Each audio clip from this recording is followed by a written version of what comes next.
प्रिय साथियों, स्वागत है आप सभी का आपके अपने इस YouTube चैनल पर, जहां आज हम जीव विज्ञान के 25 ऐसे बेहद महत्वपूर्ण MCQ प्रश्नों का डिस्कशन करेंगे जो कि प्रीवियस ईयर के विभिन्न प्रकार के कॉम्पिटिटिव एग्जामों में ऑलरेडी पूछे जा चुके हैं। जैसा कि आप उन सभी एग्जामों के नामों का लिस्ट इस थंबनेल पर जो है देख सकते हैं, एसएससी रेलवे से लेकर के सीसेट पीयू तक। चूंकि ये पहले के एग्जाम में पूछे जा चुके हैं, इसलिए ये सभी के सभी जो प्रश्न होंगे वो आगामी परीक्षाओं में भी पूछे जाने की संभावना रखते हैं, और इसलिए इन्हें जो हमें एक बार जरूर देख लेना चाहिए ताकि ये प्रश्न हमसे छूट करके ना जाए। तो चलिए देख लेते हैं हम लोग जो है आज का पहला प्रश्न, जो कि है जीन्स किसके बने होते हैं। Option A histone, option B polynucleotides, और ऑप्शन सी हाइड्रोकार्बन, और ऑप्शन डी लाइपोप्रोटीन। तो इसका जो है करेक्ट आंसर हो जाएगा ऑप्शन नंबर बी, यानी कि पॉलीन्यूक्लियोटाइड से जो है आपके जीन्स बने होते हैं। अगला क्वेश्चन देखते हैं। तो अगला क्वेश्चन है कि कोशिका शब्द यानी कि सेल शब्द किसने दिया था। Option A Leeuwenhoek, option B Robert Hooke, और ऑप्शन सी रॉबर्ट ब्राउन, और ऑप्शन डी है फ्लेमिंग। तो इसका करेक्ट आंसर जाएगा ऑप्शन नंबर बी, यानी कि रॉबर्ट हुक ने जो है आपका कोशिका शब्द या फिर सेल शब्द जो है दिया था। अगला क्वेश्चन देखेंगे जो कि है क्लोरोफिल किसमें पाया जाता है। Option A leucoplast, option B chloroplast के ग्राना में, और ऑप्शन सी एस्ट्रोमा में, या फिर ऑप्शन डी मेम्ब्रेन में। तो इसका करेक्ट आंसर जाएगा ऑप्शन नंबर बी, यानी कि क्लोरोप्लास्ट का जो ग्राना होता है उसी में आपका जो है क्लोरोफिल पाया जाता है, या फिर कह सकते हैं थैलोक्वाइड। थैलोक्वाइड का ही आपका जो ग्रुप होता है, पाइल होता है, ढेर होता है, उसी को बोलते हैं हम लोग ग्राना, उसी में पाया जाता है क्लोरोफिल। अगला क्वेश्चन देखते हैं जो कि है डीएनए अनुवांशिक पदार्थ है, इसका प्रबल प्रमाण है। ऑप्शन ए क्रोमोजोम में डीएनए होता है, ऑप्शन बी बैक्टीरिया में ट्रांसफॉर्मेशन प्रयोग, और ऑप्शन सी है केंद्रक में डीएनए की उपस्थिति, और ऑप्शन डी है कोशिका द्रव में डीएनए का न होना। तो इसका बिल्कुल करेक्ट आंसर जाएगा ऑप्शन बी, यानी कि बैक्टीरिया में ट्रांसफॉर्मेशन का प्रयोग जो है वो प्रबल प्रमाण है कि डीएनए अनुवांशिक पदार्थ होता है। अगला क्वेश्चन देखते हैं। तो अगला क्वेश्चन है लाइसोसोम आत्महत्या का थैलिक है क्योंकि उसमें है। ऑप्शन ए जल अपघटक एंजाइम, और ऑप्शन बी परजीवी क्रियाएं, और ऑप्शन सी भोज्य रिक्तिका, और ऑप्शन डी है अपचयी एंजाइम्स। तो इसका करेक्ट आंसर जाएगा ऑप्शन ए, यानी कि जो आपका हाइड्रोलिटिक एंजाइम जो है वो पाए जाते हैं लाइसोसोम में, जो कि जो भी सेल के अंदर में जो है चीजें जिनको डाइजेस्ट करना होता है, जिनको डिस्ट्रॉय करना होता है, उनको जो है डिस्ट्रॉय करने का काम करते हैं, और कभी कभी जो है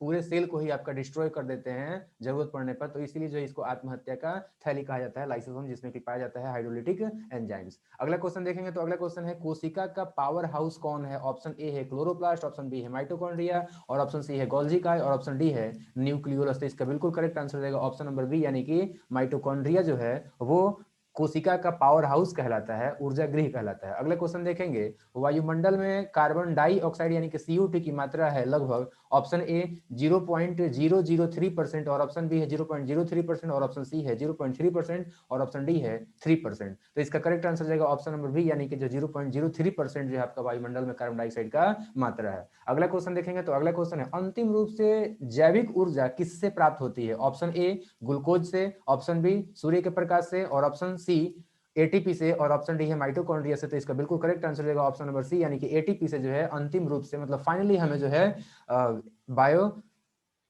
एनर्जी मिलता है, या कह सकते हैं कि बायोलॉजिकल एनर्जी यानी कि जैविक ऊर्जा जो हमें प्राप्त होता है। अगला क्वेश्चन देखेंगे जो कि है खाद्य श्रृंखला यानी कि फूड चेन बनी होती है। ऑप्शन ए केवल उत्पादकों की, ऑप्शन बी केवल उपभोक्ताओं की, ऑप्शन सी केवल अपघटकों की, और ऑप्शन डी है उत्पादक व उपभोक्ता की। तो बिल्कुल करेक्ट आंसर जाएगा ऑप्शन नंबर डी, यानी कि जो आपका ये प्रोड्यूसर और कंज्यूमर यानी कि उत्पादक और उपभोक्ता दोनों से मिलकर के जो आपका फूड चेन बनता है। अगला क्वेश्चन देखते हैं। तो अगला क्वेश्चन है किसी निश्चित क्षेत्र जैसे तालाब आदि में पौधों व जंतुओं के बीच पारस्परिक संबंध को कहा जाता है। Option A biome, option B है आपका, मतलब बायोम का हिंदी भी बायोम ही यहाँ पे दिया हुआ है, और अगला जो है आपका ऑप्शन है समुदाय या कम्युनिटी, और ऑप्शन सी है आपका परिस्थितिक तंत्र या इकोसिस्टम, और ऑप्शन डी है बायोस्फीयर। तो इसका बिल्कुल करेक्ट आंसर जाएगा कि पौधों और जंतुओं के बीच में जो आपका एक पारस्परिक जो संबंध बनता है उसको जो हम लोग पारिस्थितिक तंत्र कहते हैं। अगला प्रश्न देखते हैं। तो अगला प्रश्न है क्रॉप रोटेशन से लाभ है हमें क्या।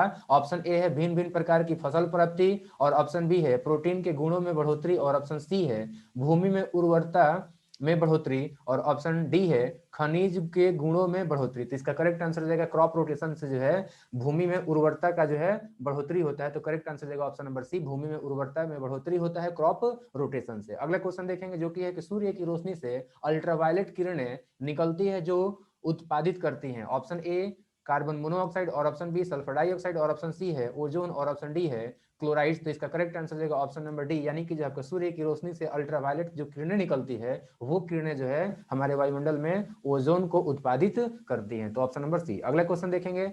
अगला क्वेश्चन है यहाँ पर अम्ल वर्षा यानी कि एसिड रेन का प्रमुख कारण है। ऑप्शन ए वायु प्रदूषण द्वारा CO2 की मात्रा में वृद्धि, और ऑप्शन बी है जंगलों की कटाई, और ऑप्शन सी है वायु प्रदूषण द्वारा SO2 की मात्रा में वृद्धि, और ऑप्शन डी है उपर्युक्त सभी। तो इसका जो आपका करेक्ट आंसर जाएगा ऑप्शन नंबर सी, यानी कि वायु प्रदूषण द्वारा जो SO2 यानी कि सल्फर डाइऑक्साइड की मात्रा में जो वृद्धि होता है यही आपका ऊपर जाता है और पानी के साथ में जो आपका घुल करके और फिर आपका जो है हाइड्रोक्लोरिक एसिड यानी कि H2SO4 का जो है रेन कराता है, यानी कि अम्ल वर्षा कराता है। तो ये जो आपका SO2 है यही आपका ऊपर जाता है और बादलों के साथ में जो आपका मिल करके और H2SO4 यानी कि हाइड्रोक्लोरिक एसिड के साथ में हाइड्रोक्लोरिक नहीं बल्कि सल्फ्यूरिक एसिड के साथ में जो है नीचे गिरता है। तो ये आप लोगों को ध्यान रखना है कि जो आपका ये सल्फ्यूरिक अम्ल है इसी की वजह से आपका जो है यही जो है आपका एसिड रेन में होता है। और ये कैसे बनता है? तो ये सल्फर डाइऑक्साइड से बनता है। SO2 जब आपके वायुमंडल में ज्यादा हो जाता है तो यही ऊपर जाकर के जो आपका बारिश के साथ में नीचे आता है। किसके रूप में? तो ये जो आपका H2SO4 यानी कि जो है आपका सल्फ्यूरिक अम्ल के रूप में। अगला क्वेश्चन देखते हैं। तो अगला क्वेश्चन है आपका भारत में मृदा अपरदन यानी कि सॉइल इरोजन का सबसे गंभीर कारण क्या है? ऑप्शन ए है वायु द्वारा मिट्टी का उड़ान, और ऑप्शन बी है जल बाढ़ द्वारा मिट्टी का विस्थापन, और ऑप्शन सी है शुष्क दशाएं, और ऑप्शन डी है वन कटाव। तो इसका करेक्ट आंसर जाएगा ऑप्शन नंबर डी, यानी कि वन कटाव जो है वो भारत में मृदा के कटाव का यानी कि अपरदन का सबसे बड़ा गंभीर कारण है। अगला क्वेश्चन देखते हैं जो कि है मृदा कण की सतह पर मजबूती से चिपकी पतली जल परत कहलाती है। ऑप्शन ए वाहित जल, और ऑप्शन बी है आर्द्रता जल, और ऑप्शन सी है कोशिका जल, और ऑप्शन जो है डी है वो है आपका गुरुत्वीय जल। तो इसका करेक्ट आंसर हो जाएगा ऑप्शन नंबर बी, यानी कि जो है आपका आर्द्रता जल।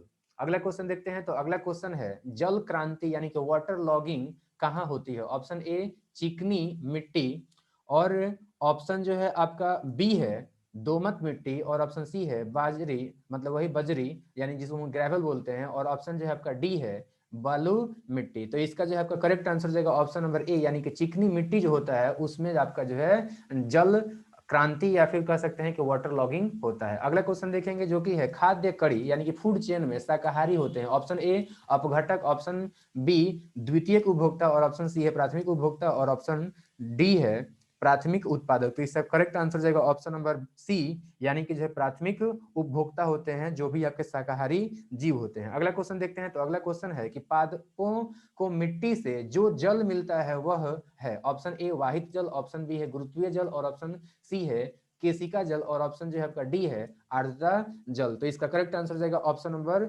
सी, यानी कि जो है कैपिलरी वाटर होता है जो मिट्टी से जो है पौधे प्राप्त करते हैं। कैपिलरी एक्शन के द्वारा ही जो आपका ये ऊपर चढ़ता भी है। तो ये आपका जो है कैपिलरी वाटर हो गया।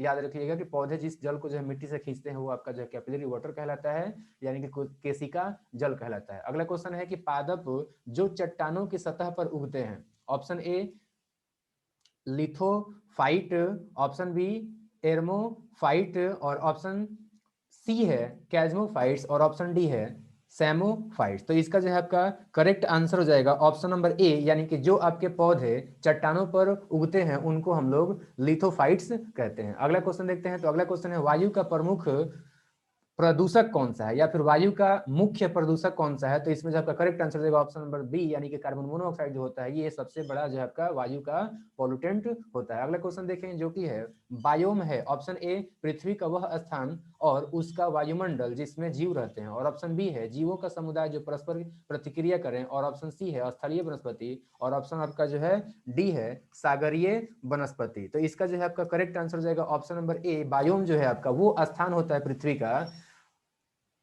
जिसमें कि जीव रहते हैं, और वो वायुमंडल होता है जिसमें कि आपके जीव रहते हैं। तो correct answer option number A हो जाएगा। अगला क्वेश्चन देखते हैं। तो अगला क्वेश्चन है कि पृथ्वी के सभी जीवित जीवों को क्या कहते हैं? ऑप्शन ए जीव मंडल, ऑप्शन बी समुदाय, और ऑप्शन सी बायोम, और ऑप्शन डी है सहवास। तो इसका जो है आपका करेक्ट आंसर जाएगा ऑप्शन नंबर ए, यानी कि जो आपका बायोस्फीयर कहते हैं पृथ्वी पर जितने भी जीव हैं, चाहे वो आपके पौधे हो या फिर जो आपके माइक्रोस्कोपिक जीव हो, चाहे आपके जो है एनिमल हो। अगला क्वेश्चन देखते हैं। तो अगला क्वेश्चन हो जाएगा आपका कि ऊर्जा का पिरामिड होता है। ऑप्शन ए सदैव सीधा, और ऑप्शन बी है सदैव उल्टा, और ऑप्शन सी है सीधा व उल्टा दोनों, और ऑप्शन जो है आपका डी है उपरयुक्त में से कोई नहीं। तो इसका जो है आपका करेक्ट आंसर हो जाएगा ऑप्शन नंबर ए, यानी कि जो आपका ऊर्जा का जो पिरामिड होता है वो आपका हमेशा सीधा होता है। अगला क्वेश्चन देखते हैं जो कि है किस चीज की कमी रतौंधी में फलित होती है, मतलब कौन सी किस चीज का जो हमारे शरीर में कमी होता है जिसकी वजह से कि फलतः रतौंधी होता है, मतलब कि फल स्वरूप किस चीज के कमी के फल स्वरूप जो है रतौंधी होता है, ये हमारा अभी क्वेश्चन है। तो क्वेश्चन का ऑप्शन है विटामिन ए की कमी, ऑप्शन बी है भोजन में हरी सब्जियों की अपर्याप्तता, और ऑप्शन सी है विटामिन बी की कमी, और ऑप्शन डी है आंखों की समुचित देखरेख में कमी। तो इसका करेक्ट आंसर हो जाएगा ऑप्शन नंबर ए, यानी कि जो है विटामिन ए की कमी से जो है रतौंधी होता है। अगला क्वेश्चन देखते हैं जो कि लास्ट क्वेश्चन है इस सीरीज का, इस सेट का। तो ये क्वेश्चन है कि ग्रीन हाउस प्रभाव किस गैस के एकत्र होने से होगा। तो इसका करेक्ट आंसर हो जाएगा यहाँ पे ऑप्शन नंबर बी, यानी कि CO2 के एकत्रित होने की वजह से जो आपका ग्रीन हाउस इफेक्ट होगा। तो इस तरीके से हमने जो है 25 MCQ महत्वपूर्ण जो थे उनको हमने डिस्कस कर लिया। उम्मीद करता हूँ कि ये सारे क्वेश्चन आपको अच्छे लगे होंगे और इनका जो डिस्कशन है ये भी आप लोगों को बेहतर तरीके से समझ में भी आया होगा। तो इस वीडियो को जो है ज्यादा से ज्यादा लोगों तक शेयर करें जिनका कि आप हेल्प करना चाहते हैं, उन सभी लोगों तक जरूर आप पहुंचाएं ताकि आपके थ्रू मैं भी उन सभी का जो हेल्प कहीं ना कहीं गवर्नमेंट जॉब को प्राप्त करने में कर सकूं। सो इस वीडियो को जो है अंत तक देखने के लिए आपका बहुत बहुत धन्यवाद, बहुत बहुत आभार। Thank you very much.